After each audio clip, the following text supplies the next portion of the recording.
Class 12 West Bengal board economics का paper हम लोग सॉल्व करने के लिए जा रहे हैं। चलो आते हैं। पहला क्वेश्चन था भाई, पहला क्वेश्चन क्या था देखो, पहला क्वेश्चन था कि वो कौन सा पेमेंट है जिसमें बिना प्रोडक्शन बिना कुछ का होता है, that is transfer payment. Now question number 2, question number 2 में बोला था भाई, क्वेश्चन नंबर 2 में देखिए, क्वेश्चन नंबर 2 क्या है, real gross national product does not increase when, answer होगा price level increases. Question number 3 में देखो भाई, क्वेश्चन नंबर 3 में देखो, क्वेश्चन नंबर 3 का है, क्या बोला है कि गवर्नमेंट का इक्विलिब्रियम के लिए क्या सिचुएशन है, तो सिचुएशन होगा C plus I plus G plus X minus M, consumption plus investment plus government expenditure plus export minus import. ठीक है भाई, कमेंट करे बोलो कत मार्क्स पेয়েছো তুমি। Difference between GNP and NNP, answer होगा डेप्रिसिएशन। ठीक है बाबू, पूरा वीडियो यूट्यूब पे, जो लोग इंस्टाग्राम से देख रहे हो पूरा वीडियो यूट्यूब पे, ठीक है। उसके बाद डेप्रिसिएशन आंसर होगा। उसके बाद आइए नेक्स्ट, देयर आर कितना methods of national income, 3 methods. Next comment करके बताइए कितना स्कोर आया। Which of the following is an intermediate good steel to produce car. Next question, next question sums था भाई, इसको मैंने सॉल्व किया, इसका आंसर आएगा 160। खेला होएगा चे, पूरा क्वेश्चन सेम टू सेम आया था भाई, पूरा क्वेश्चन सेम टू सेम। जिन लोगों ने कल का लाइव किया आपको पता होगा, आज शाम को 6 बजे अकाउंट्स का लाइव है। Which of the following is a major difficulty in national income, unorganised sector income. ठीक है भाई, नेक्स्ट, नेक्स्ट में आइए, Keynesian theory assumes that in the short run income बढ़ेगा तो average propensity to consume decrease होगा। Next, next में आइए, relation between MPC and MPS, मैंने कल ही पढ़ाया था, MPC plus MPS equal to 1, same to same, word to word same question है। If MPC 0.8 then Keynesian investment multiplier कितना होगा। अगर एमपीसी 0.8 है, केन्सियन इन्वेस्टमेंट मल्टीप्लायर कितना होगा, इसको सॉल्व करोगे आंसर आएगा 5। आंसर कितना आएगा 5। 1 by 1 minus MPC, 1 minus MPC करोगे कितना होगा बताइए, 1 माइनस 0 एमपीसी करेगा तो 0.8, 1 माइनस 0.8 करेगा कितना आएगा 0.2, 1 by 0.2 करेगा आंसर कितना होगा 5। उसके बाद नेक्स्ट में आइए, क्वेश्चन नंबर 12 मैच करना था भाई, कंजम्पशन फंक्शन, पूरा सेम क्वेश्चन मैंने कल अपने सीट में दिया था, कंजम्पशन फंक्शन का डी 1 का डी, 2 का ए, 3 का बी, 4 का सी। पूरा वीडियो यूट्यूब में देखिए, जिनको पूरा वीडियो देखना है यूट्यूब में देखो, इंस्टाग्राम में तो ज्यादा बड़ा वीडियो नहीं होता है ना, इसीलिए। Autonomous investment is that investment which does not depend on the income and rate of interest. Option D. Next, next question. Balance budget multiplier का वैल्यू कितना होगा, इक्वल टू 1। कमेंट करके बताना कितना स्कोर आ रहा है आपका मेरे हिसाब से। Main proposition of paradox of thrift, अगर थ्रिफ्टीनेस ऑफ इंक्रीज होगा इनकम डिक्रीज होगा। सेम क्वेश्चन मेरा शीट में कल भी था, सेम टू सेम क्वेश्चन है भाई। जिन लोगों ने लाइव अटेंड किया था, यू गाइस आर गेनर। बाबा 16 में आओ, इसका आंसर होगा, ओहो पीला पेपर पगला है जाबो, when 45 degree line intersect the C plus I line, C plus I consumption plus investment line, option B. Next आइए, क्वेश्चन नंबर 17 में आइए। 17 में बोला है बाबू कि डेफिशिट और सरप्लस क्यों होता है, तो आंसर होगा ऑटोनोमस ट्रांजेक्शन के कारण होता है, ऑटोनोमस। नेक्स्ट में आइए, 18 में आइए, net value of balance of trade, balance of service and balance of recruited transfer recorded in balance of payment account.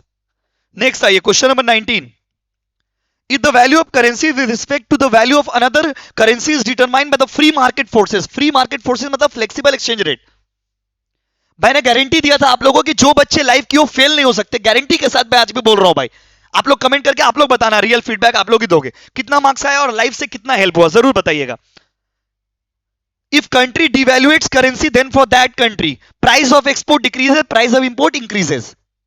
ओहा कितना स्कोर है कमेंट करो यार, और सारे दोस्तों में, सारे फ्रेंड सर्कल में वीडियो शेयर करना भाई। और आज रात में 6 बजे अकाउंट्स का लाइव होगा, 101 एमसीक्यूज का। What was the condition of Indian agriculture at the time of independence, low level of productivity. Question number 22, which industry was adversely affected during the British rule, answer will be handloom। next, on the eve of independence bulk of the population India was organized in engage in agriculture। भाई ये सब गलत करोगे, पूरा मैंने चिल्ला चिल्ला के कल पढ़ाया था भाई। Question number 24, import of manufacture goods and export of primary product, trade pattern of British rule क्या था, ऑप्शन ए। 20 क्या है भाई, 25 में आइए, change in the sectoral composition of national income in India as follows which theory, Clark Fisher theory, Clark Fisher theory होगा। Which type of unemployment the marginal productive worker is zero, this guy, same question था मेरा sheet में भी। उसके बाद आइए, Which of the following is not a reason for unemployment? Growth and of small and cottage industry. उसके बाद which of the following statement is incorrect? Population density of China is smaller than population density of India. India में population density ज्यादा है, एक समझ रहे ना, एक पर्टिकुलर जगह पे ज्यादा लोग रहते हैं। कल भी ये क्वेश्चन कराया था मैंने। जल्दी बताओ, कौन से ह्यूमन डेवलपमेंट को किससे मेजर करते हैं? एचडीआई। ये सब क्वेश्चन गलत नहीं होना चाहिए था भाई। पास मार्क्स जो मैंने गारंटी कहा था आप लोगों को कल, जो लोग लाइव किए हो, आज फिर अकाउंट्स में लाइव करोगे, गारंटी पास मार्क्स। कौन सा स्कीम में 100 डेज इंप्लॉयमेंट है? Mahatma Gandhi national rural employment guarantee. Same to same question कल मेरे शीट में था, सेम टू सेम। नेक्स्ट में आइए 31। Contribution service sector has highest growth in Indian economy, right? और रीजन क्या है भाई? देखो, both A and R are correct, but R is not the correct explanation of A. A और R दोनों ही सही है, लेकिन आर ज्यादा उसका एक्सप्लेनेशन नहीं है, ठीक है? बी होगा आंसर। 32 ग्रेट लीप फॉरवर्ड कल पढ़ाया था भाई, किससे रिलेटेड है बताइए? इंडस्ट्री से, और rapid growth in industry same था पेपर में, फिर भी गलत कैसे कर दे रहे हैं आप लोग, समझ नहीं आ रहा भाई। किसका कितना स्कोर हो रहा है कमेंट करके जरूर बताना। विच of the following characteristics is not true for Indian agriculture? The size of land holding in India is very big. ज्यादा जमीन ही कहा है हम लोग। कौन सा सही नहीं है बोला है? कौन सा सही नहीं है? ठीक है,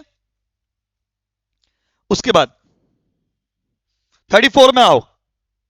Which of the following is not in effect of green revolution? Reduction in regional inequality. Inequality घटा नहीं, inequality बढ़ ही गया भाई।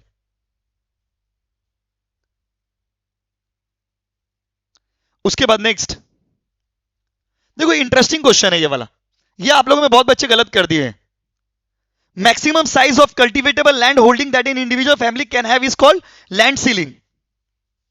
नेक्स्ट भाई, लैंग्वेज का तो कोई प्रॉब्लम ही नहीं, बांग्ला इंग्लिश हिंदी तीनों में। One of the important result of operation Barga, reduction of rural poverty.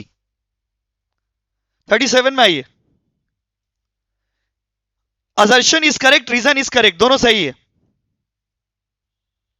उसके बाद आइए नेक्स्ट 38 में आइए। वो कौन सा इंस्टीट्यूट है जो फूड ग्रेन प्रोडक्शन करता है भाई? Food corporation of India. इतना कल सेम क्वेश्चन था मेरे शीट में, सेम क्वेश्चन मैंने 101 क्वेश्चन में दिया था। इसमें से कौन सा नॉन इंस्टीट्यूशनल नहीं है, मतलब इंस्टीट्यूशनल है? आंसर होगा land development bank. I hope आप लोग में बहुत बच्चे क्वेश्चन गलत कर दिए।